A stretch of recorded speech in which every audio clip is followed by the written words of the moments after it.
জয়গুরু। অনুশ্রুতি প্রথম খণ্ড থেকে পাঠ।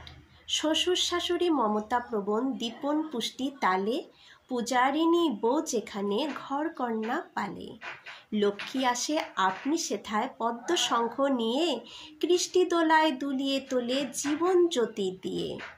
ভক্তি ভাজন শ্বশুর শ্বশুর পূজ্য দেব দেবীর, তাদের প্রতি সেবাশীলা করবি যে তদ্বির।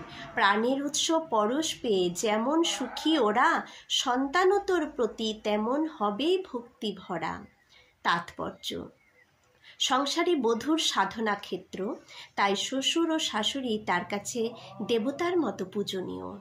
আর আপন জ্ঞানের সেবা ও পোষণ দিয়ে তাদের জীবনকে উদ্দীপ্ত করে রাখাই হলো সেই পূজা।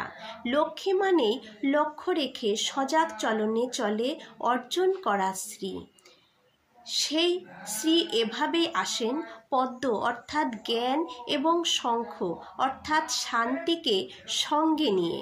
জীবন ও বর্ধনার সূত্রগুলি বেঁচে থাকাকে আমোদিত করে তোলে। ঠাকুরমা ঠাকুরদার প্রতি মায়ের যেমন ভালোবাসা, বাড়ির শিশুটি দেখে আপন পিতামাতাকেও সে তেমনই ভালোবাসতে শেখে। জয় গুরু।